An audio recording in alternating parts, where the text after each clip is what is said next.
C'est un phénomène récurrent qui ne cesse de prendre de l'ampleur et qui inquiète de plus en plus. Les transports anarchiques de plusieurs membres de la famille entière sur une seule moto. Dans les grands acteurs de la capitale, il ne se passe pas un jour sans que l'on croise ces motos surchargées transportant une mère ou trois de ses enfants, parfois même avec des bagages. Pourtant, le transport en Amazone a été formellement interdit. Cette pratique devenue banale aux yeux de certains est extrêmement dangereuse.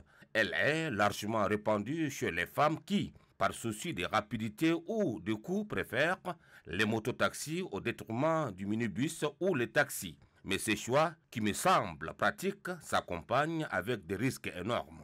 Les statistiques officieuses font état de nombreux accidents graves chaque mois, certains entraînant des handicaps permanents, d'autres coûtant la vie à des familles entières. Le problème est aggravé par le comportement des conducteurs de moto, communément appelés clandomans.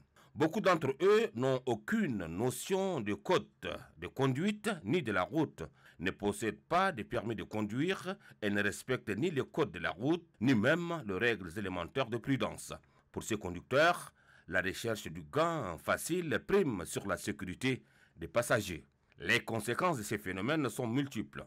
Au plan humain, des vies brisées, des enfants orphelins, des familles endeuillées. Sur le plan économique, des blessés graves nécessitant des soins coûteux, un poids supplémentaire pour des familles déjà fragiles. Sur le plan social, un sentiment d'insécurité routière qui grandit et une méfiance envers les transports urbains. Cette situation nous interpelle à poser de nombreuses questions. Les femmes qui optent pour les mototaxis avec leurs enfants sont-elles pleinement conscientes du danger qu'elles courent? La mairie et les autorités chargées de la circulation sont-elles prêtes à assumer leurs responsabilités face à cette insécurité routière? Jusqu'à quand faudra-t-il attendre avant que des mesures fermes ne soient prises?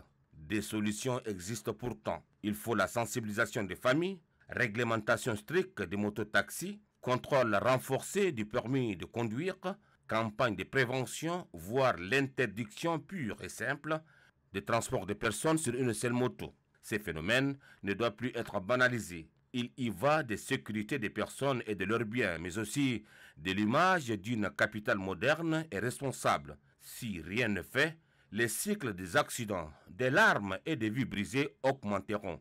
Dieu seul sait combien de familles seront encore endeuillées avant que les autorités concernées ne réagissent.